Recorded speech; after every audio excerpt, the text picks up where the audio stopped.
Last class में cyanide process देख रहे थे हम लोग, और साइनाइड प्रोसेस में एक चीज़ बोली थी मैंने, यहाँ पर चाहे कुछ भी रिएक्शन गिवन है, ये एक्चुअल में मैकेनिज्म वाइज रिएक्शन लिखे गए हैं। एक्चुअल में आपको रिएक्शन कौन से याद रखने, तो अकॉर्डिंग टू एनसीईआरटी एक सिंपल सा रिएक्शन मैंने बोला था कि metal, cyanide, water and oxygen सबको साथ में मिला दो तो एक कॉम्प्लेक्स कंपाउंड वो फॉर्म कर लेता है। और वो कॉम्प्लेक्स कंपाउंड कौन सा, MCN4 टाइम्स, CN2 टाइम्स, वहां पर पहला जो बनेगा वो तो MCN2 टाइम्स। अब जो CN2 टाइम्स था उसमें साइनाइड के ऊपर -1 चार्ज आता है, मेटल कौन सी, गोल्ड या सिल्वर, तो उसके ऊपर +1 चार्ज रहता है। +1 एंड 2 माइनस, ऊपर की तरफ -1 आएगा। तो कॉम्प्लेक्स हम लोग कुछ ऐसा डिराइव कर रहे थे, MCN2 टाइम्स -1। ये एक सॉल्युबल कॉम्प्लेक्स था। याद करो बेटा, हमने मेटलर्जी 3 तरह की देखी थी, एक pyrometallurgy, hydrometallurgy and third one is electrometallurgy. Pyrometallurgy वो ब्लास्ट फर्नेस नाम सुना होगा आप लोगों ने, तो डिफरेंट एरिया में डिफरेंट टेम्परेचर को मैनेज करते हैं, तो वो पायरोमेटलर्जी का पार्ट है, क्योंकि वहां पर टेम्परेचर इन्वॉल्व होता है। याद करो, पायरोमेटलर्जी उसे बोलते हैं जिसके अंदर टेम्परेचर इन्वॉल्व होता है, तो डिफरेंट एरिया में डिफरेंट टेम्परेचर को मैनेज करते हैं, that is a part of pyrometallurgy. दूसरा क्या था, हाइड्रोमेटलर्जी, उसमें हम सॉल्यूशन को इन्वॉल्व करते हैं, और ये हाइड्रोमेटलर्जी का पार्ट है, क्योंकि हम लोग वाटर डालते हैं, ऑक्सीजन डालते हैं और सॉल्यूशन बनाते हैं। तो सॉल्यूशन बनाते हैं तो cyanide process it is the part of hydrometallurgy. And hydrometallurgy में बाद में हम इसमें क्या डालने वाले बेटा, जिंक। याद करो, इसमें हम लोग जिंक डालते थे, इसके 2 मोल लेते थे। एक जिंक यहां पर क्या बना रहा है, ZnCN4 टाइम्स -2, एंड यहां पर हमको 2 मोल क्या मिल जाएगी, मेटल, जो कौन है, सिल्वर या गोल्ड। अब आपसे सवाल ये पूछ लिया कि ये जो कॉम्प्लेक्स बनता है या साइनाइड प्रोसेस से जो कॉम्प्लेक्स फाइनली फॉर्म होता है, वो कॉम्प्लेक्स का हाइब्रिडाइजेशन बताइए एंड उसका शेप बताइए। क्या आ सकता है, कॉम्प्लेक्स पढ़ चुके हो आप, ML4 ML6, ML4 में 2 पॉसिबिलिटीज, sp3 एंड DsP2, कौन से,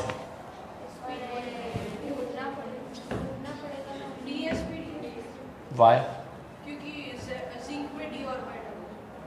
डी ऑर्बिटल बिल्कुल होती है। यहां पर देखो, मेरी बात सुनिए, 1 मिनट जरा ध्यान रखिए। हम लोग बात करें ZnCN4 टाइम्स -2 के बारे में, राइट। अब यहां पर जिंक +2 के फॉर्म में होगा बेटा, जिंक +2 के फॉर्म में होगा तो आर्गोन आएगा, 3d10 आएगा एंड 4s 0 हो जाएगा। 4s में 2 इलेक्ट्रॉन होंगे लेकिन वो निकल जाएंगे, तो यहां पर हमारे पास 4p ऑर्बिटल एम्प्टी होगी। अब यहां पर क्या रीअरेंजमेंट किसी भी तरह से हो सकती है। हम जानते हैं कि cyanide is a strong field ligand, but फिर भी वो कुछ नहीं बिगाड़ सकता आप, क्योंकि कंप्लीटली फील्ड ऑर्बिटल हमारे पास है। तो यहां पर 4s की 1 एंड 4p की 3, इसी में इलेक्ट्रॉन पेयर को डोनेट करेगा कौन, साइनाइड, और यहां पर हाइब्रिडाइजेशन बनेगा sp3 एंड शेप बनेगा टेट्राहेड्रल। बेटा यहां पर मिस्टेक ये होती है, जो हम शॉर्टकट पढ़ते हैं कॉम्प्लेक्स कंपाउंड के अंदर, उसमें स्ट्रॉन्ग फील्ड लिगेंड में D वाले हाइब्रिडाइजेशन होते हैं, ऐसा मैंने लिखवाया था। लेकिन थोड़ा सा इसमें ध्यान रख लेना, यहां पर स्ट्रॉन्ग फील्ड लिगेंड होते हुए भी sp3 hybridization and tetrahedral shape है, ये आपको ध्यान रखना है। समझ में आ रहा है? यदि आपके पास एनसीईआरटी है तो उसमें नोट कर लीजिए इस चीज को, क्योंकि ये काम की चीज है। जल्दी से स्पीड रखना। और पर्टिकुलर इस चैप्टर के लिए और एक लास्ट चैप्टर है, दोनों के लिए मेरे हिसाब से आपको एनसीईआरटी लेके आनी है, क्योंकि एनसीईआरटी से अलावा कुछ नहीं पढ़ना आपको, उसमें एनसीईआरटी को ही अच्छे से पढ़ना है आप लोगों को। तो एनसीईआरटी में वो लिख लीजिए, यहां पर सभी जगह साइनाइड ने अपने लोन पेयर को डोनेट करे हैं।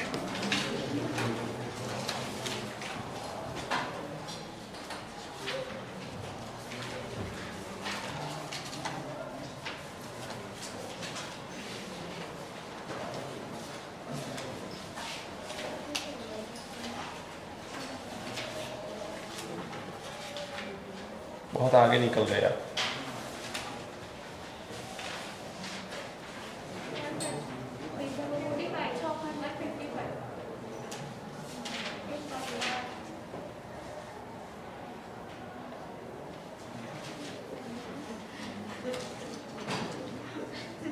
आपने ऐसे किया, मैंने बोले यहाँ पेंसिल लगाई है कि क्या निकाल, मुझे एक्चुअल में ऐसा लगा कि यहाँ से पेंसिल निकाल, जैसे वो योद्धा यहाँ से तीर निकालते हैं ना या तलवार निकालते वैसे।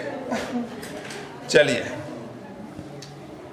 अब बात करनी है, ये बात हो गई बेटा साइनाइड प्रोसेस के बारे में। अब यहां पर आता है second point, that is the conversion of concentrated ore into oxide form. हम लोगों ने 4 मेथड देखी थी प्योरिफिकेशन तक की, 4 मेथड थी बेटा। पहली मेथड कौन सी थी? Concentration of ore, second concentrated ore convert into oxide form, then after reduction and उसके बाद रिफाइनिंग। तो ऐसी 4 मेथड थी, प्योरिफिकेशन बोलो रिफाइनिंग बोलो, बात एक ही है। अब यहां पर हम लोग ज्यादातर 2 पॉइंट से काम चला लेते हैं क्योंकि इसी की जरूरत रहती है, that is a calcination and roasting. Calcination and roasting दोनों इंपॉर्टेंट है। फर्क ये है, कैल्सिनेशन में आपको सिर्फ ध्यान रखना ये होता है कि ऑक्साइड फॉर्म या कार्बोनेट फॉर्म है आपके पास। आप देख सकते हो यहां पर जितने भी ऑप्शंस मैंने लिखे हुए हैं वो है carbonate form, hydroxide form and oxide form, है कि नहीं? तो ये हाइड्रेटेड ऑक्साइड है, हाइड्रेटेड ऑक्साइड, वाटर वाला ऑक्साइड, हाइड्रेटेड ऑक्साइड, कार्बोनेट या फिर हाइड्रोक्साइड, इन सबको हम लोग गर्म करेंगे और यहां से ऑक्साइड बना लेंगे। सबके क्या बनाएंगे? ऑक्साइड बनाएंगे। दिख रहा है कि नहीं? कहने का मतलब यह है कि यहां पर एयर की प्रेजेंस की जरूरत नहीं है क्योंकि ऑक्सीजन इनबिल्ट है पहले से, ऑक्सीजन पहले से उसके पास है। तो without adding any type of oxygen in the mixture हम लोग इसे सिर्फ गर्म करेंगे एंड नॉर्मल ऑक्साइड में उसे कन्वर्ट करेंगे। That is known as a calcination. Calcination में किसकी रिक्वायरमेंट नहीं है? ऑक्सीजन की रिक्वायरमेंट नहीं है, आपको बाहर से कोई एक्स्ट्रा ऑक्सीजन ऐड नहीं करना है। तो यहां पर देखिए, calcination is a process which is और is heated generally in the absence of air. Oxygen add नहीं करना हम लोगों को, ऑक्सीजन ऐड करना होगा तो प्रेजेंस ऑफ एयर करेंगे। यहां पर क्या है? Absence of air. To expel water from the hydrated or hydroxide or oxide or carbon dioxide from carbonate. देखो कार्बोनेट फॉर्म में है तो कार्बन डाइऑक्साइड निकलेगा, कार्बोनेट फॉर्म में और है तो कार्बन डाइऑक्साइड निकलेगा, हाइड्रोक्साइड है या हाइड्रेटेड है तो क्या निकलेगा? वाटर निकलेगा, कार्बोनेट है तो कौन निकलेगा? CO2 निकलेगा। आप देख सकते हो bauxite Al2O3 into 2 mole of H2O, तो Al2O3 2 मोल ऑफ H2O अलग हो गए। हमको सिर्फ यहां पर करना क्या है बेटा? गर्म करना है। 2 मोल ऑफ AlOH थ्राइस ले लो तो Al2O3 3 mole of H2O remove हो जाएंगे।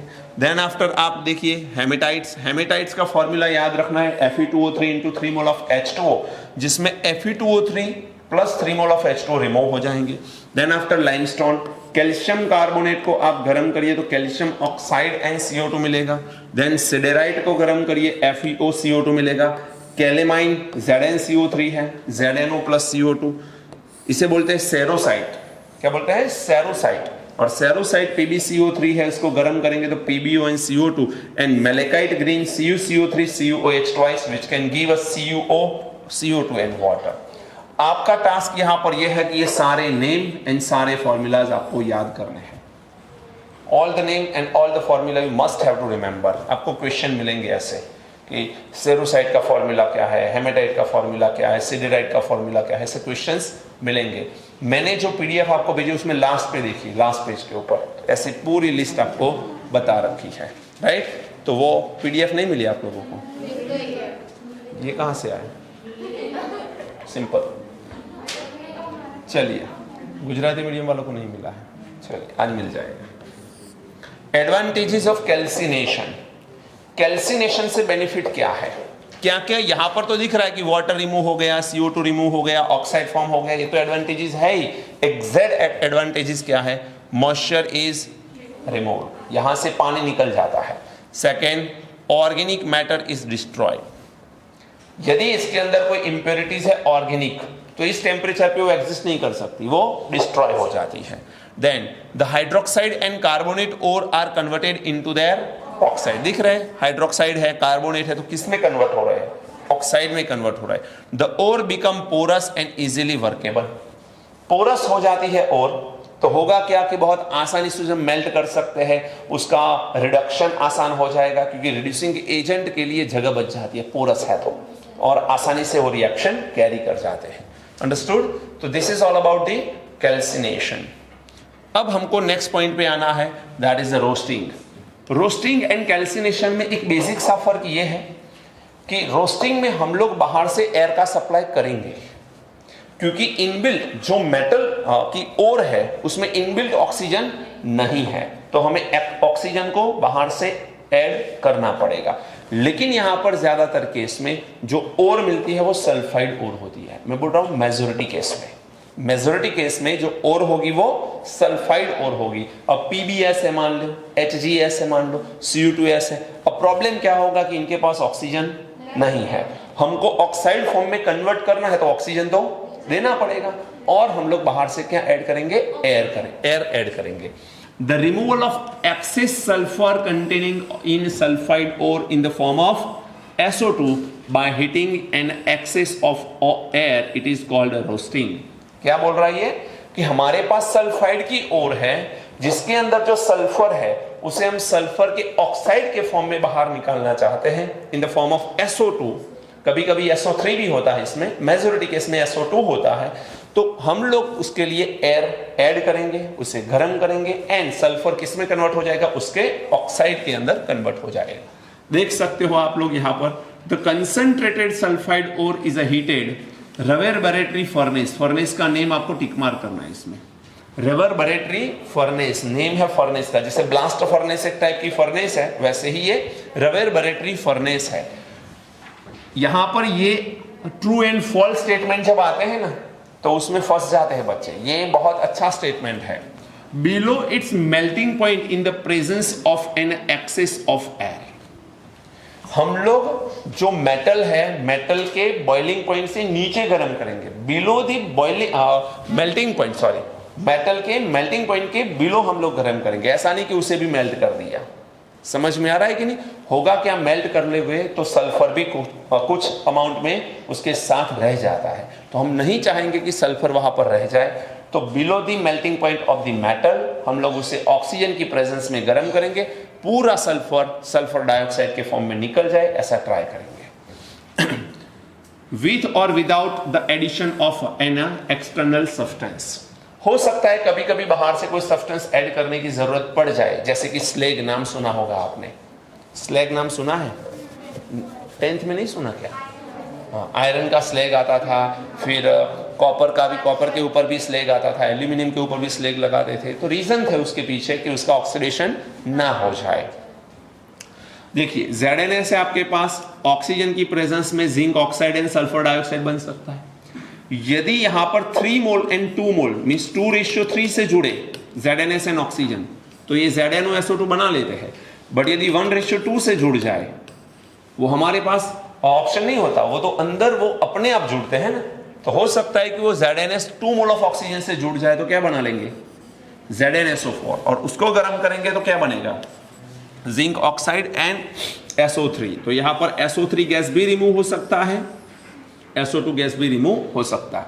यदि PbS है, O2 के साथ रोस्टिंग किया जाएगा तो PbO and SO2 निकल सकता है। समझ में आ रहा है? बैलेंस आप कर सकते हो 2 and 3 रख के, तो बैलेंस हो जाएगा। अंडरस्टूड? चलिए अब आता है that is a thermal reduction. बेटा हम लोग क्या कर रहे थे अब तक? हम जो यहां पर देख रहे थे that is a conversion of concentrated ore into its oxide form. Oxide बनने के बाद हम क्या देखने वाले हैं? रिडक्शन करने वाले हैं। रिडक्शन में क्या होगा? देखो पूरी कहानी ऐसी है, एक एग्जांपल के थ्रू मैं समझा लूं। Al2O3 into 2 mole of H2O है। ये क्या है बेटा? बॉक्साइड है कि नहीं? Bauxite.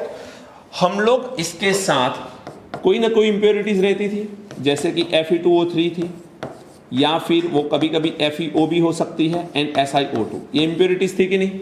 Red and white bauxite, कल की ही बात है। कल हमने ये पढ़ा था कि रेड बॉक्साइट में क्या होता है, व्हाइट बॉक्साइट में क्या होता है, सारी चीज डिस्कस करी थी।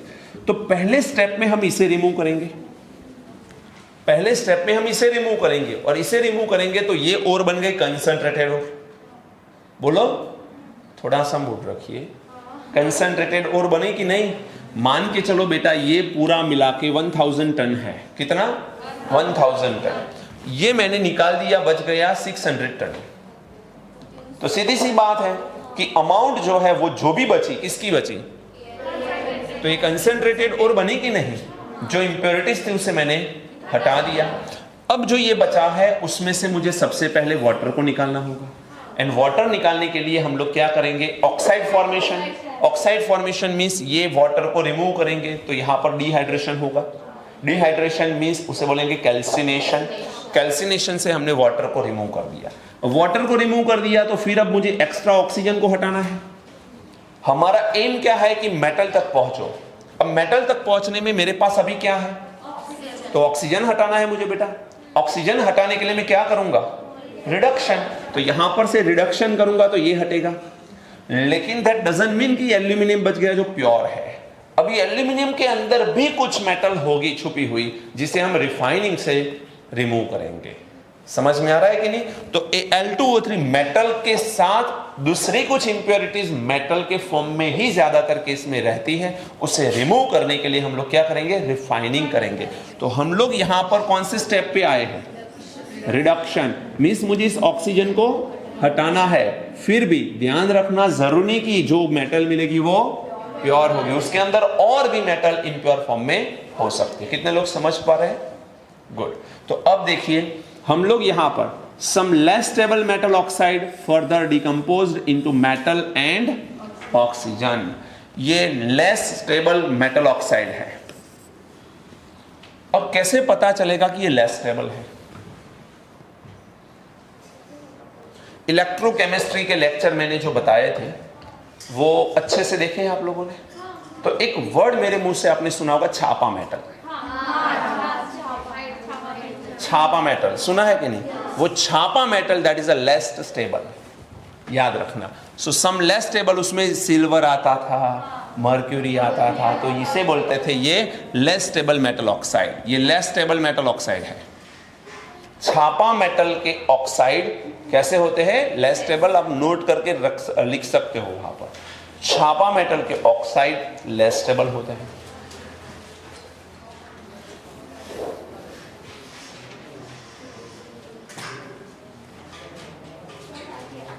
हो गया? चलिए देखिए अब सिल्वर सल्फाइड ले लिया, ऑक्सीजन से क्या किया बेटा? रोस्टिंग। ऑक्सीजन ऐड किया तो रोस्टिंग ही बोलेंगे। सल्फर डाइऑक्साइड निकल गया, क्या बचा? Ag2O। अब 300 डिग्री सेल्सियस पे इसे गर्म कर लिया तो एक ऑक्सीजन था तो ये 1/2 O2 गैस रिमूव हो गया। Remaining is what? Silver metal. लेकिन क्या ये प्योर होगा? नो, ये प्योर नहीं होगा। इसे प्योर करने के लिए हम क्या करेंगे? Refining. But process cyanide process, उसके थ्रू एक लेवल तक तो प्योर मिल ही सकता है, जो हमने पहले देखा था मेटलर्जी में। दूसरा पॉइंट, हाइड्रोमेटलर्जी। हाइड्रोमेटलर्जी में क्या इन्वॉल्व होता है? सॉल्यूशन। और सॉल्यूशन के अंदर हमने यहाँ पर NaCN एंड KCN मैंने याद भी रखवाया था कि सिल्वर साइनाइड के लिए आपको क्या लेना है? Silver cyanide NaCN। मैंने बोला था सिल्वर से S से शुरू होता है, सोडियम S से शुरू होता है। याद रखो, सिल्वर का प्योरिफिकेशन या साइनाइड प्रोसेस में सोडियम साइनाइड का यूज करते हैं, एंड गोल्ड के लिए पोटेशियम साइनाइड का यूज करते हैं। चलिए यहां पर HgS ले लिया, O2 की प्रेजेंस में अगेन रोस्टिंग कर लिया, SO2 गैस निकल गया, HgO मिल गया। इसे 400 डिग्री सेल्सियस पे गर्म करेंगे तो 1/2 O2 निकलेगा एंड मर्क्यूरी मिल जाएगा। Any doubt? अब इसे बंद करो। आप परेशान दिखते हो। हाँ इसलिए ऊपर से आ रहा है। बेंच चेंज करो, यहां पर आ जाओ। Partial roasting. अब ये कहानी कुछ और है। पार्शियल रोस्टिंग का मतलब ये है कि 100% हमारे पास मेटल नहीं मिल जाती। 100% ये जो मेटल मिल रही है ना, ऑक्सीजन रिमूव होके, ऐसा नहीं होगा। पार्शियल रोस्टिंग में हम लोग रोस्टिंग में करते क्या? ऑक्साइड बनाते हैं। पूरा का पूरा ऑक्साइड न बने, लेकिन ओरिजिनल जो कंपोनेंट पहले लिया था वो भी थोड़ा बहुत बच जाएगा, तब जाके उसे क्या बोलेंगे? Partial roasting. जैसे कि सिंपल एक एग्जांपल लेते, देखो मान के चलो मेरे पास M2S करके कोई कंपाउंड है। M2S करके एक एग्जांपल है। M2S करके कोई कंपाउंड है। रोस्टिंग के लिए हम क्या ऐड करेंगे? O2। तो हो सकता है कि ये M2O बना ले, लेकिन थोड़ा बहुत साथ में M2S भी रह जाएगा। 100% M2S कन्वर्ट नहीं हो जाएगा ऑक्साइड में, इसे बोलेंगे पार्शियल रोस्टिंग। कितने लोग समझ पा रहे? पार्शियल मींस थोड़ा सा होगा, थोड़ा रह जाएगा।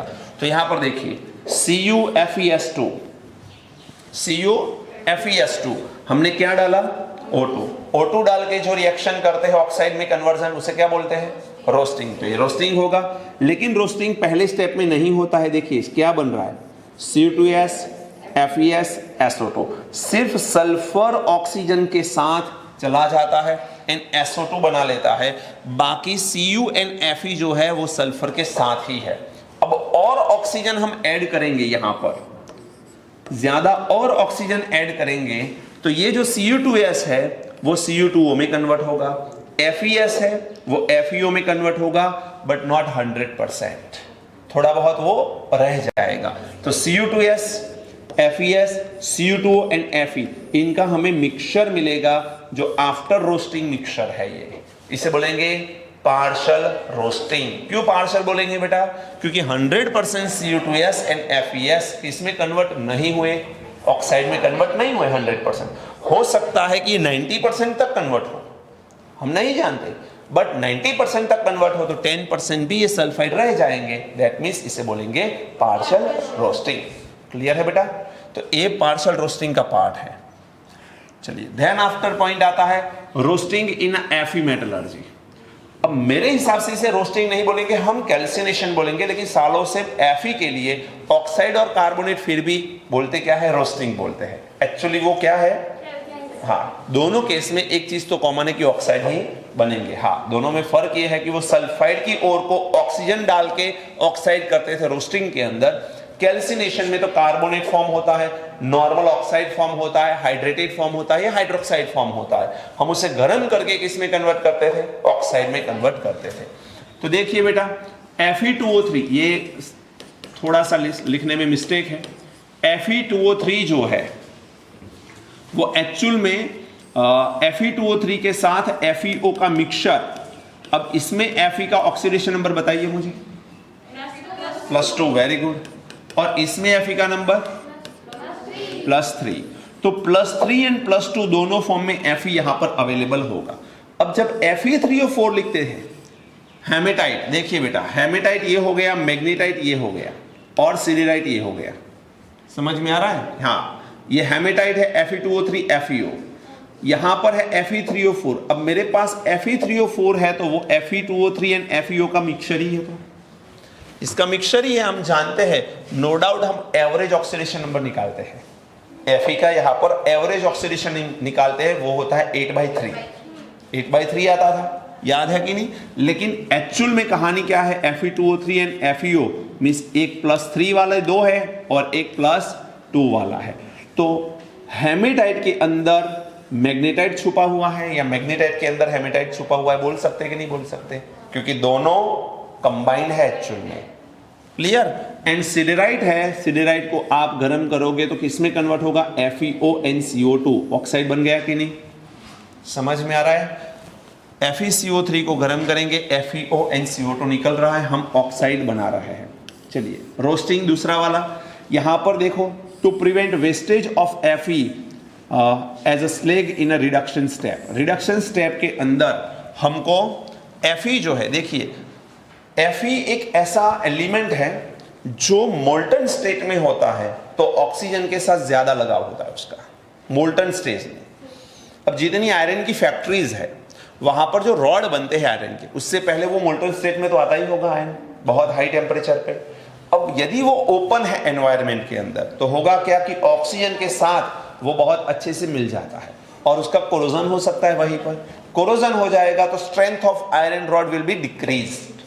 समझ में आ रहा है? तो स्ट्रेंथ कम हो जाएगी, और स्ट्रेंथ कम हो जाएगी तो क्वालिटी डाउन, पैसे नहीं कमा सकते फिर। तो इसके लिए वहां पर एक स्लेग की रिक्वायरमेंट होती है, जो मोल्टन स्टेज में आयरन जब आए तो उसके ऊपर एक स्लेग लगा देना है, और वो स्लेग क्या करेगा? ऑक्सीजन को आयरन के कांटेक्ट में आने से रोकेगा, और इसी वजह से आयरन लॉन्ग टाइम तक हम लोग प्रिवेंट कर सकते हैं without contacting with the oxygen. नहीं समझ में आ रहा है पॉइंट? ऑक्सीजन आयरन के कांटेक्ट में आएगा तो अच्छी बात है कि बुरी बात है? बुरी बात है, क्योंकि वहां पर कोरोजन हो जाएगा, रस्टिंग हो जाएगा। वो नहीं करना तो हम लोग क्या करेंगे, बीच में एक स्लेग का लेयर लगाना चाहते हैं, आयरन के ऊपर स्लेग का एक लेयर लगाना चाहते हैं। तो यहां पर देख सकते हो FeO O2 के साथ मिलके Fe2O3 भी बना सकता है, but it does not form slag. ये स्लेग नहीं बना सकता। स्लेग कौन बना सकता है? FeO खुद। तो FeO SiO2 से मिलेगा, SiO2 in the form of impurities होता है। FeO को हम बोलते हैं फ्लक्स, और ये दोनों मिलके FeSiO3 बनाते हैं, जो क्या है? स्लेग है। स्लेग कहां पर रहेगा? आयरन का जो मोल्टन स्टेज होगा उसके ऊपर के लेयर पे ये होता है। समझ में आ रहा है कि नहीं? तो FeSiO3। अब यहां पर ये होता है कि FeSiO3 का लेयर है, अब ऑक्सीजन इसके साथ आसानी से नहीं जोड़ सकता। रीजन ये है कि FeO ऑलरेडी ऑक्सीजन के साथ है आयरन, तो एक्स्ट्रा ऑक्सीजन अब वहां पर नहीं आ सकता और यहां पर एक स्लेग बन जाता है। एडवांटेजेस ऑफ रोस्टिंग क्या है? Excess of sulphur is removed as a volatile oxide. जितना सल्फर एक्सेस होगा किसी भी मेटल के किसी भी ओर के अंदर, एक्चुअली जितना सल्फर एक्सेस होगा वो ऑक्सीजन के साथ मिला के क्या बनाएगा? Sulphur dioxide. हमने अभी अभी देखा था थोड़ी देर पहले कि जितने भी हमने, जैसे कि PbS ले लिया बेटा, तो PbS का ऑक्सीजन के साथ यहां पर क्या बन रहा है? PbO plus SO2। कुछ लोग स्मार्ट होते हैं, Pb का प्योरिफिकेशन ही कर देते हैं SO2 निकाल के। नहीं, ऐसा मत करना, बहुत बड़ा पाप लगेगा, भगवान माफ नहीं करेगा आपको। सल्फर ऑक्सीजन के साथ SO2 बनाते हैं, बट जो और है वो मेटल ऑक्साइड में कन्वर्ट होती है, डायरेक्टली मेटल नहीं बन जाती है। The metal sulphide is converted into metal oxide. फिर impurities of arsenic, antimony and phosphorus are removed as their volatile oxide. तो यहां पर हमारे पास यदि किसी भी और के अंदर आर्सेनिक, एंटीमनी एंड फॉस्फोरस की इंप्योरिटीज है तो वो भी निकल सकती है वॉलेटाइल ऑक्साइड के फॉर्म में। समझ में आ रहा है? तो हमने एडवांटेजेस ऑफ कैल्सिनेशन देखे थे थोड़ी देर पहले, उसमें मॉइस्चर रिमूव होता था, नॉर्मल ऑक्साइड फॉर्मेशन इजीली हो जाता था एंड फिर रिडक्शन आसान बनता था। यहां पर क्या है? यहां पर एक तो सल्फर रिमूव हो सकता है, जो कैल्सिनेशन का पार्ट नहीं था सल्फर कभी भी, यहां पर सल्फर को रिमूव कर सकते हैं। तो अब आपको कोई भी प्रोसेस में कैल्सिनेशन का यूज करना है कि रोस्टिंग का, पता कैसे चलेगा? तो ओर का फॉर्मूला पता होना चाहिए। ओर का फॉर्मूला पता होगा, कार्बोनेट है तो कैल्सिनेशन, इन सल्फाइड वाला है तो रोस्टिंग करना पड़ेगा। अंडरस्टूड? तो सल्फर डाइऑक्साइड रिमूव हो गया, फिर मेटल ऑक्साइड बन रहे हैं। यदि उसमें आर्सेनिक, एंटीमनी, फॉस्फोरस है तो उनके नॉर्मल ऑक्साइड के फॉर्म में वो रिमूव हो सकते हैं। देखिए SbAs and phosphorus, arsenic, antimony and phosphorus, ये ऑक्सीजन के साथ मिलके उनके क्या बना रहे हैं भाई? ऑक्साइड बना रहे हैं। और वो ऑक्साइड कैसे है? वॉलेटाइल होने से बेनिफिट ये है कि वो और जो है उसका एरिया छोड़ के बाहर चले जाएंगे, हाई टेम्परेचर पे काम होगा तो आसानी से वो रिमूव हो सकते हैं। For PbS, CuS and HgS, partial roasting is carried out because this sulfide ore easily converted into metal by auto reduction process। ये MCQ है, आपको याद रखना है। ये हम बात करेंगे आगे जाके जब हम लोग कॉपर का तो प्योरिफिकेशन पूरा देखने वाले हम लोग, तो उसमें पता चल जाएगा, लेकिन थोड़ा बहुत मैं आइडिया दे दूं आपको। होता क्या है समझना, मान के चलो Cu2S एंड CuO दोनों का मिक्सचर है आपके पास, समझ लो ध्यान से। हमारा अब ये जब कॉपर का ऑक्साइड है तो हम लोगों ने क्या किया होगा, इनिशियली हमारे पास कॉपर सल्फाइड होगा, फिर हम क्या ऐड करेंगे इसमें? ऑक्सीजन। कौन सी प्रोसेस? रोस्टिंग। तो रोस्टिंग में क्या होगा? Cu2O मिलेगा, नॉट 100%, थोड़ा बहुत Cu2S मिल जाएगा, इसे बोलेंगे पार्शियल रोस्टिंग। पार्शियल रोस्टिंग में जब ये दोनों मिलते हैं तो अब यहां पर ऑटो रिडक्शन होता है। ऑटो रिडक्शन मींस ऑटो वाला नहीं आएगा, ये सल्फर ऑक्सीजन के साथ मिलके, इसका 2 मोल ले लो, तो 2 ऑक्सीजन सल्फर के साथ मिलके यहां पर से बबल निकलेंगे किसके? सल्फर डाइऑक्साइड ऑटोमेटिक निकल जाएगा, तो बचेगा क्या? कॉपर। ऑटो रिडक्शन ऐसा PbS में भी होता है, ऐसा HgS में भी होता है। कितने लोग को समझ में आ रहा है? कि ये मोल्टन स्टेट में रखना है, सल्फर ऑक्सीजन को लेके चला जाएगा, लेकिन ध्यान इसमें बहुत रखना पड़ता है।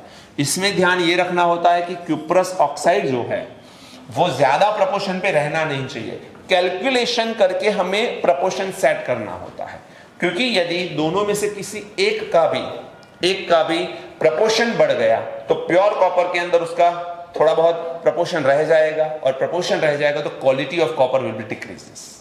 मींस वो जो भी मेटल होगी उसकी क्वालिटी डिक्रीज होगी। यहां पर हम बात किसकी कर रहे हैं? PbS, CuS and HgS. ये तीनों सल्फाइड जो है वो ऑटो रिडक्शन से प्योर हो सकते हैं। तो आपको ये एमसीक्यू के लिए याद रखना है। ट्रू एंड फॉल्स स्टेटमेंट में भी ये स्टेटमेंट आ सकता है। अंडरस्टूड? आगे बढ़े। चलिए, अब आता है रिडक्शन ऑफ द मैटर। हमने एडवांटेजेस कैल्सिनेशन के देखे, एडवांटेजेस रोस्टिंग के देखे, पार्शियल रिडक्शन क्या होता है वो देख लिया। अब हम लोग करने वाले हैं रिडक्शन ऑफ मैटर। अब देखो, calcinated or roasted ore is then reduced to the metallic state by either of the following method. कोई भी एक मेथड का यूज करके हम लोग इसका रिडक्शन करेंगे। पहला कौन सा मेथड बेटा? Chemical reduction. केमिकल रिडक्शन में हम लोग रिडक्शन बाय कार्बन करेंगे, स्मेल्टिंग। अभी हम लोग आगे जाके इसी चैप्टर में एक थियरी पढ़ेंगे। वो थियरी का नेम है एलिंघम फिगर्स। Ellingham figures. उससे आपको ये पता जरूर चलेगा कि रिड्यूसिंग एजेंट कौन कौन से होते हैं। तो रिड्यूसिंग एजेंट जो होते हैं वो कार्बन के दो होते हैं, कार्बन एंड कार्बन मोनोऑक्साइड। वैसे पता तो है आपको, लेकिन ये नहीं पता अभी आपको कि दोनों में से कौन बढ़िया रिड्यूसिंग एजेंट है, कौन से टेम्परेचर पे, ये नहीं पता है। एलिंघम फिगर उसी का रिजल्ट देते हैं या उसी का हमें अंडरस्टैंडिंग देते हैं कि कौन से टेम्परेचर पे कौन सा रिड्यूसिंग एजेंट आपको इंडस्ट्री में यूज करना है। बेनिफिट किससे होगा हमें, ये हमें अंडरस्टैंडिंग कौन प्रोवाइड करता है? एलिंघम फिगर्स, जो इसी चैप्टर का आगे जाके हम पढ़ने वाले हैं, जो पार्ट है इस चैप्टर का। यहां पर थोड़ा कंक्लूड करूं मैं तो थोड़ा समझ सकते हो कि यहां पर टेम्परेचर कितना है भाई? 2170 या 1570 नीचे की तरफ। ये ब्लास्ट फर्नेस है बेटा पूरी। तो देखो डिफरेंट एरिया में डिफरेंट टेम्परेचर मैनेज करें। तो ये कौन सी मेटलर्जी को रिप्रेजेंट कर रहा है? पायरोमेटलर्जी को, क्योंकि टेम्परेचर इन्वॉल्व है। पायरोमेटलर्जी में क्या इन्वॉल्व था? टेम्परेचर। यहां पर देखो डिफरेंट एरिया में डिफरेंट टेम्परेचर है, तो ये पायरोमेटलर्जी का पार्ट है। तो ब्लास्ट फर्नेस जब भी आए पायरोमेटलर्जी दिमाग में रखो। दूसरा पॉइंट, यहां पर आप देख सकते हो कि क्या यूज हो रहा है? Carbon monoxide. कौन से टेम्परेचर पे? Lower temperature. पूरे सारे टेम्परेचर में देखो तो वैसे लोअर नहीं है, बट इसके अकॉर्डिंग देखा जाए तो ये लोअर टेम्परेचर। लोअर टेम्परेचर पे carbon monoxide act as a very good reducing agent, and at a high temperature the carbon act as a very good reducing agent. तो आपको अब ये क्वेश्चन अभी मैं आपको नहीं बता सकता कि ऐसा क्यों है। एलिंघम में हम इसका आंसर जरूर बताएंगे, लेकिन अभी के लिए याद रखिए कि कार्बन हाई टेम्परेचर पे अच्छा रिड्यूसिंग एजेंट है। कार्बन मोनोऑक्साइड लो टेम्परेचर का मतलब ये नहीं है कि ठंडा एनवायरमेंट हो गया, समझ में? कंपैरेटिवली लो। कार्बन में जो टेम्परेचर चाहिए उसकी कंपेयर में कार्बन मोनोऑक्साइड के लिए कम चाहिए। इसका रीजन भी है, कार्बन सॉलिड स्टेट में होता है, कार्बन मोनोऑक्साइड गैसियस स्टेट में होता है। गैसियस आसानी से रिएक्ट कर जाते हैं कंपेयर टू सॉलिड। सीधी सी बात है ना। तो ये भी थोड़ा याद रख सकते हो आप लोग। चलिए अब देखिए यहां पर reduction of the oxide with carbon at a high temperature is known as the smelting. तो स्मेल्टिंग होता क्या है? रिडक्शन होता है किसका? ऑक्साइड का। किसके साथ? कार्बन के साथ एट हाई टेम्परेचर। इसी को बोलते हैं smelting. The oxide of less electropositive metal like Pb, Zn, Fe, Sn, Cu etc. are reduced by the strongly hitting them with the coal or coke in the blast furnace. तो ये blast furnace में हम कौन से metal का purification तो नहीं बोल सकते, रिडक्शन कर सकते हैं। ये लिस्ट रहा जिनका बेसिक कैरेक्टर क्या है बेटा? लेस इलेक्ट्रोपॉजिटिव, मीन्स आसानी से इलेक्ट्रॉन छोड़ते नहीं है। अब आसानी से क्यों नहीं छोड़ते होंगे? ये तो सारे मेटल है, डी एंड एफ ऑर्बिटल होगी इसके अंदर, जिनकी स्क्रीनिंग इफेक्ट लेस होगी। स्क्रीनिंग इफेक्ट लेस होगी तो न्यूक्लियस का पावर ज्यादा लगता होगा।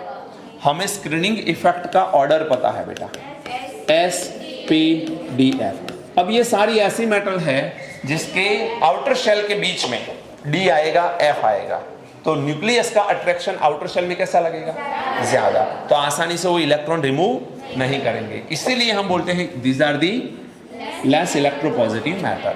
बोलो समझ में आया पॉइंट?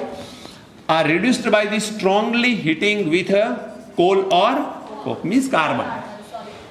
कोल बोलो या कोक बोलो, क्या है वो, carbon in a blast furnace. Blast furnace क्योंकि ये पार्ट है पायरो मेटलर्जी का।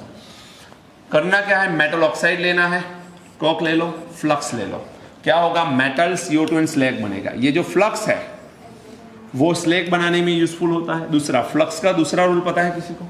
फ्लक्स क्या करता है, मैं आपको एक क्लू देता हूं। Al2O3 उसमें से एल्यूमिनियम का एक्सट्रैक्शन करने के लिए हम लोग एज अ फ्लक्स क्या डालते हैं, क्रायोलाइट Na3AlF6 या फिर फ्लोरस्पार CaF2।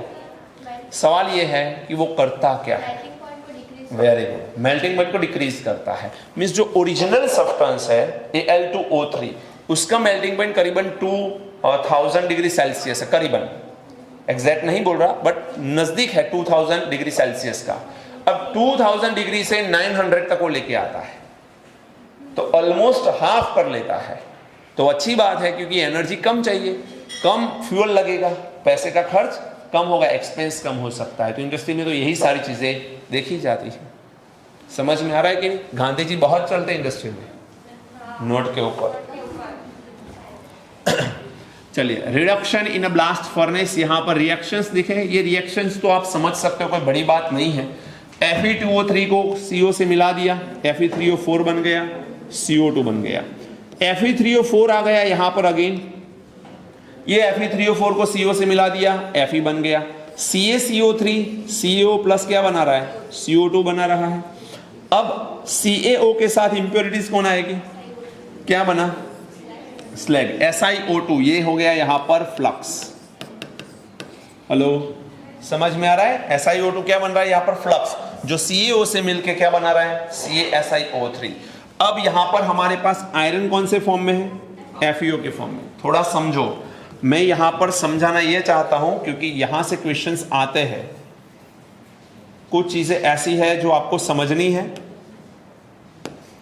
हमारे पास Fe दो फॉर्म में हो सकता है, एक तो Fe2O3 फॉर्म में हो सकता है, एक Fe3O4 फॉर्म में हो सकता है। ज्यादातर हमारे पास Fe ये दो फॉर्म में होगा, जिसे Fe की ओर मानते हैं। मिनरल्स तो बहुत सारी है बट ओर तो उसे बोलते हैं जिसमें से आयरन का एक्सट्रैक्शन हम एक्चुअली करते हैं, राइट। तो यहां पर हम क्या करेंगे, इसको कार्बन के साथ, कार्बन मोनोऑक्साइड के साथ गर्म करेंगे।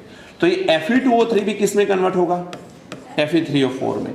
Fe3O4 बन गया या पहले से है, फिर कार्बन मोनोऑक्साइड से रिएक्ट करवाओ तो ये FeO बनेगा। CO बनाएगा वो तो ठीक है। अब ये FeO एक सीधा साधा ऑक्साइड बन गया, सिंपल ऑक्साइड बन गया। ये जो सिंपल ऑक्साइड है इसको प्रिवेंट करना जरूरी है, इसे प्रिवेंट करना जरूरी है क्योंकि अब ये तुरंत हमें Fe देने वाला है। अब तुरंत Fe देगा तो कोरोजन या रस्टिंग से उसे बचाना पड़ेगा हमें, तो हम पहले स्लैग बना लेंगे। हमारे पास इसमें कैल्शियम कार्बोनेट होता है, इसे जब गर्म करेंगे तो CO2 निकलेगा भाई, और CaO एंड फ्लक्स के तौर पे क्या है, SiO2 जो CaO से मिलके CaSiO3 बनाएगा, जिसे हम लोग बोलेंगे स्लैग। ये स्लैग किसके ऊपर रहेगा, हाँ, तो यहां पर ये जो लेवल है मोल्टन आयरन, उसके ऊपर मोल्टन स्लैग रहता है, तो इसे प्रिवेंट करता। अब ये छोटा दिखता है कि इतनी, इसमें कितना आयरन रहेगा, अरे ये फर्नेस ही बहुत छोटी दिख रही है ना अभी तो, लेकिन कितना बड़ा एरिया होगा वो तो नीचे की तरफ आपको यहां पर जो मिलेगा वो कौन होगा बेटा, मोल्टन आयरन होगा, उसके ऊपर यहां पर कौन होगा, स्लैग होगा। वो कौन है, CaSiO3। अब हम क्या करेंगे, जरूरत के हिसाब से काम करेंगे, स्लैग को हटाएंगे, FeO को निकालेंगे, कार्बन मोनोऑक्साइड से रिडक्शन करवाएंगे, FeNCO2 बनाएंगे। ये FeO को प्रिवेंट कर लिया हमने। अब जरूरत है तो स्लैग को हटाएंगे, Fe को बाल्टी से भर के लेके आएंगे क्या, ये प्रोसेस होती है पूरी। अब बाल्टी से थोड़ी ना भरेंगे, चीनी लेने थोड़ी ना जाने पड़ोस में। तो यहाँ से हाँ वो छोटी सी चीज लेके नहीं जाने वाले हम। ओके, तो यहाँ से इस लेग को हटा के मोल्टन आयरन ऑक्साइड जो होगा CO के साथ क्या बनाएगा, Fe बनाएगा। कार्बन कार्बन डाइऑक्साइड से मिलेंगे और कार्बन मोनोऑक्साइड बनाएगा, और ये carbon monoxide again as a reducing agent हम काम करवाएंगे। तो कार्बन मोनोऑक्साइड वापस एज अ रिड्यूसिंग एजेंट भी यहां पर काम करेगा। यहां से CO निकलेगा बेटा। अब CO निकलेगा तो CO का काम तो ऊपर है, लोअर टेम्परेचर पे, तो जब तक ऊपर जाएगा रिड्यूसिंग एजेंट की तरह काम करता जाएगा। समझ में आ रहा है कि नहीं? FeO कार्बन से भी मिल सकता है, FeNCO बना सकता है। तो यहां पर आप देखो ये दोनों रिएक्शन को, FeO CO से मिल सकता है, FeCO2 बना सकता है, FeO C से मिल सकता है, FeCO बना सकता है। दोनों में अंतर ये है, ये CO2 को भी CO में कन्वर्ट करना है और ये CO खुद रिड्यूसिंग एजेंट की तरह काम कर ही सकता है। फर्क ये है कौन से टेम्परेचर पे रिएक्शन हो रहा है, उस हिसाब से रिएक्शन कैरी होगा। हायर टेम्परेचर होगा तो कार्बन वाला, लोअर टेम्परेचर होगा तो कार्बन मोनोऑक्साइड वाला। This is about the pyrometallurgy. समझ में आ रहा है पॉइंट? चलिए अब देखो यहां पर कुछ मोल्टन मेटल बताई है हमने। ZnO को कोक से मिला दो, कार्बन से मिला दो, जिंक बनाएगा कार्बन मोनोऑक्साइड। PbO क्या करेगा, कार्बन से मिलके PbNCO बनाएगा। SnO2 कार्बन से मिलेगा CONSN। Fe2O3 कार्बन से मिलेगा FeNCO। ये सारी चीज क्यों हाई टेम्परेचर पे?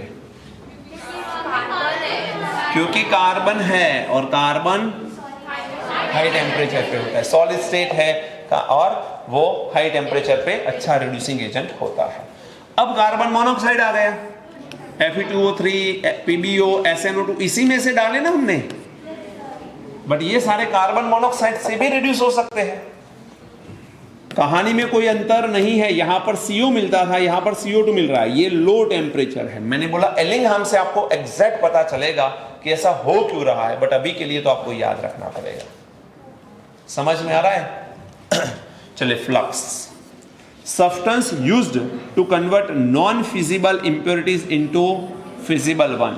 3 types of flux are used. हम लोग 3 तरह के फ्लक्स यूज करेंगे, एक acidic flux, basic flux and neutral flux. 3 flux है हमारे पास, ये एनसीईआरटी में नहीं दिया गया है। Substance used to remove basic impurities. Basic impurities को रिमूव करने के लिए क्या यूज करेंगे? मेटल ऑक्साइड, क्योंकि ये बेसिक इंप्योरिटीज है बेटा। हाँ सॉरी, ये CaO खुद कैसा है? बेसिक है, क्योंकि मेटल का ऑक्साइड है। मेटल का ऑक्साइड क्या होता है? बेसिक होता है। SiO2 फ्लक्स कैसा है? तो हम पार्ट एसिडिक फ्लक्स का देख रहे हैं। एसिडिक फ्लक्स बेसिक इंप्योरिटीज के साथ मिलके स्लेग बना सकता है।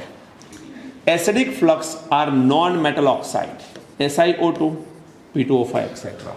तो आपसे पूछ सकते हैं कोई ऑप्शन देके कि इसमें एसिडिक फ्लक्स कौन सा है, इसमें से बेसिक फ्लक्स कौन सा है। तो आपको थोड़ा सा ध्यान रखना है कि हम लोग किसे रिमूव करना चाहते हैं, मेटल के ऑक्साइड को। तो मेटल का ऑक्साइड तो होता है बेसिक, तो हमें चाहिए इसके ऑपोजिट नेचर का फ्लक्स, एसिडिक। और एसिडिक कौन होता है? Non metallic oxide. अब आता है basic flux, substance used to remove acidic impurities. Acidic impurities, अब देखो यही कहानी है, लेकिन पहले से हमारे पास ये एसिडिक इंप्योरिटीज SiO2 के फॉर्म में थी, तो इसके लिए फ्लक्स बन गया CaO। यही है दोनों, रिएक्शन में कोई फर्क नहीं है, बट स्लेग बदल गया, कंपोनेंट बदल गया। जो यहां पर फ्लक्स था, यहां पर जो फ्लक्स था वो यहां पर ऑपोजिट फ्लक्स हो गया। CaO क्या हो गया बेटा?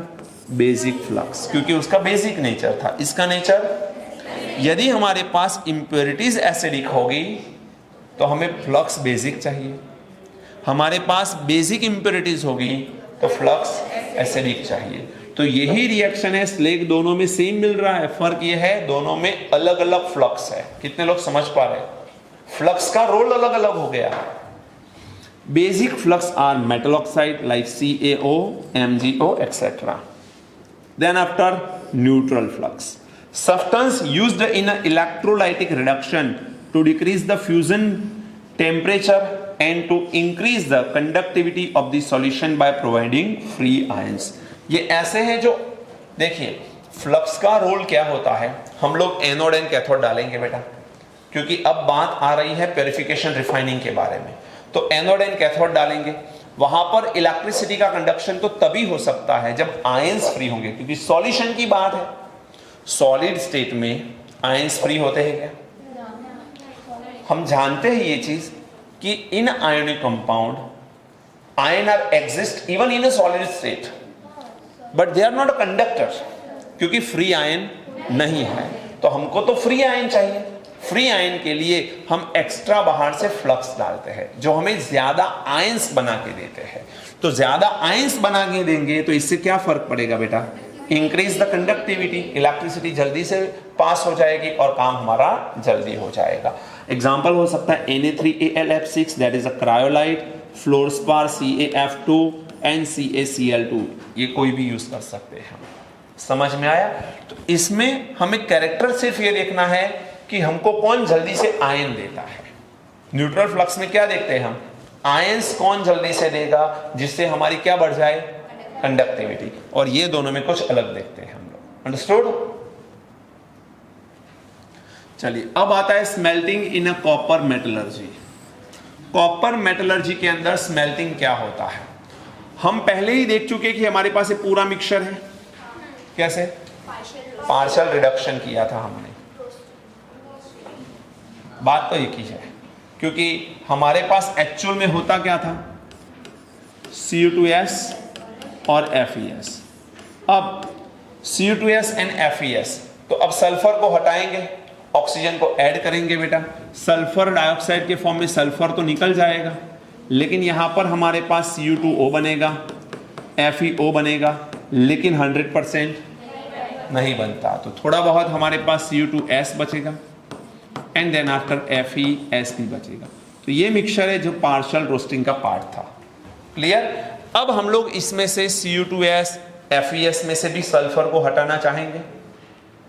बोलो, ये सल्फर को भी हटाएंगे तब जाके काम होगा रिडक्शन का हमारा। तो देखिए हम यहां पर क्या डाल रहे हैं? Only act as a fuel not reducing agent. ये ध्यान रखना है, रिड्यूसिंग एजेंट की तरह नहीं डाला हमने। Act as only fuel, fuel के तौर पे हमने डाला है। मींस कंबशन से एनर्जी मिलेगी हम लोगों को।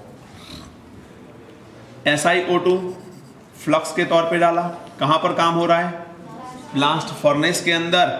और यहां पर हमारे पास Cu2s एंड FeS का मिक्सचर मिल रहा है और स्लेग बन जा रहा है। एक्चुअल में होगा क्या कि यहां पर हमारे पास ये जो नीचे की तरफ बैठ गया मिक्सचर, ये होता है Cu2s प्लस FeS, और इसके ऊपर की तरफ एक और लेयर हमारा बचेगा। इसके ऊपर की तरफ और एक लेयर बनेगा, और ये लेयर जो होगा वो किसका होगा बेटा? स्लैग का लेयर होगा।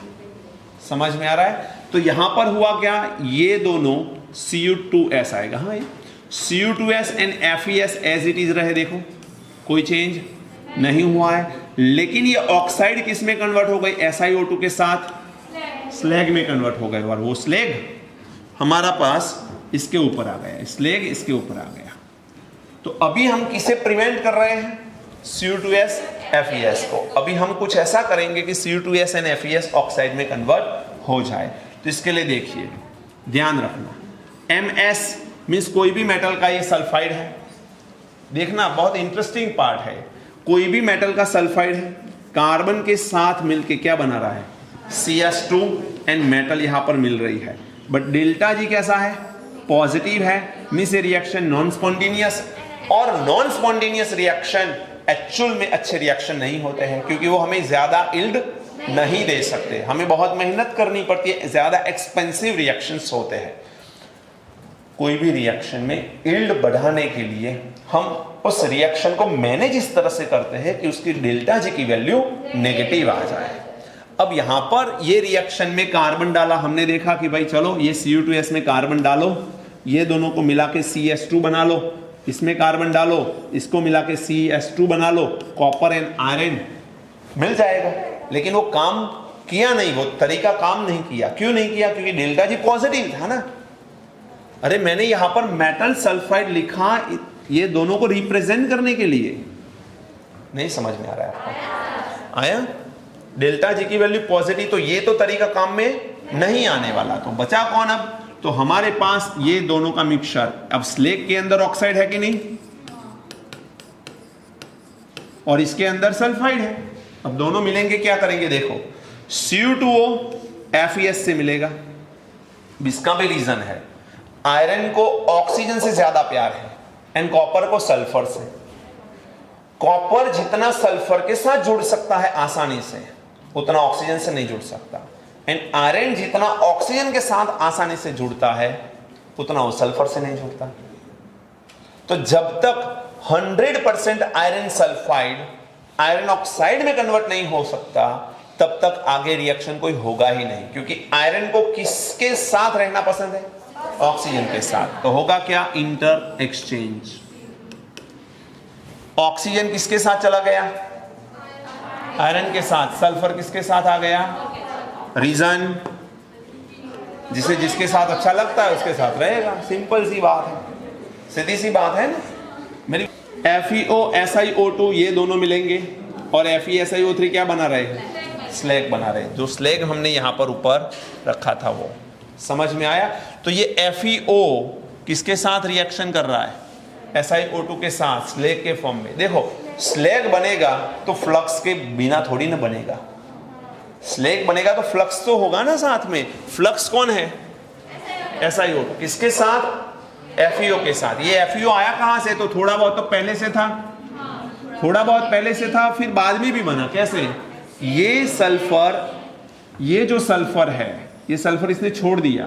सल्फर कहां चला गया? क्योंकि कॉपर को सल्फर के साथ रहना है एंड ये ऑक्सीजन को आयरन के साथ रहना है। इंटरचेंज कर दिया। नॉर्मल लाइफ में नहीं होता ऐसा। ऑक्सीजन इन शॉर्ट आयरन के साथ रहना चाहता है, सल्फर जो है वो कॉपर के साथ रहना चाहता है। ये आपस में चेंज हो गए। FeO SiO2 FeSiO3 स्लैग बन गया। क्लियर है सबको? तो यहां तक हमारे पास, सुनना ध्यान से, अभी आगे जाके स्लैग को रिमूव करेंगे एंड नीचे के जो सल्फाइड है उसे ऑक्साइड में कन्वर्ट करके फिर रिफाइनिंग में लेके जाएंगे हम लोग। लेकिन अभी के लिए हम कर क्या रहे? सिर्फ कितना पोर्शन हमने कवर किया? तो स्लैग बनाया एंड नीचे की तरफ सल्फाइड आ गए। समझ में आया? सल्फाइड में भी ये सल्फाइड कम बचे, सॉरी ज्यादा बचे, ये कम बचे। FeS का प्रोपोर्शन कम हो गया। क्यों? ऑक्साइड में कन्वर्ट हुआ, और वो किस में कन्वर्ट हुआ? स्लैग के अंदर वापिस। तो ये FeS कन्वर्ट हो गया FeO के अंदर, और FeO SiO2 से मिलता गया और बना गया FeSiO3, जो क्या है? स्लैग है, जो फ्लोट करेगा ऊपर की तरफ। समझ में आ रहा है कि नहीं? अब नीचे की तरफ दो रहेंगे हमारे पास। ज्यादातर Fe तो निकल गया ना, ऑलमोस्ट Fe निकल जाएगा। अब दो चीजें रहेगी, एक Cu2S बचेगा और थोड़ा बहुत Cu2O भी रहेगा। राइट? हमें क्या करना है यहां पर? Cu2S एंड Cu2O दोनों को आपस में रखना है ऑटो रिडक्शन। ऑटो रिडक्शन से यहां पर क्या मिलेगा बेटा? सल्फर डाइऑक्साइड रिमूव हो जाएगा एंड यहां पर कॉपर मिलेगा। कितना बचेगा? 4 2 6 6। समझ में आ रहा है कि नहीं? तो इस तरह से ऑटो रिडक्शन से काम होता है। एक्चुअल में कॉपर का एक्सट्रैक्शन आएगा तो उसमें डिटेल में देखेंगे हम। अभी तो ये ओवरव्यू है सिर्फ कि रोस्टिंग में होता क्या है, रिडक्शन में क्या होता है। तो ये स्मेल्टिंग चल रहा है हमारा कॉपर मेटलर्जी का। अब आता है एल्यूमिनोथर्माइट प्रोसेस और थर्माइट वेल्डिंग प्रोसेस। बस थक गए इतने में? किसका लेक्चर है? हाँ तो फिर नहीं सर, वो करने हैं प्रैक्टिकल। चलो कोई बात नहीं, कल देखेंगे।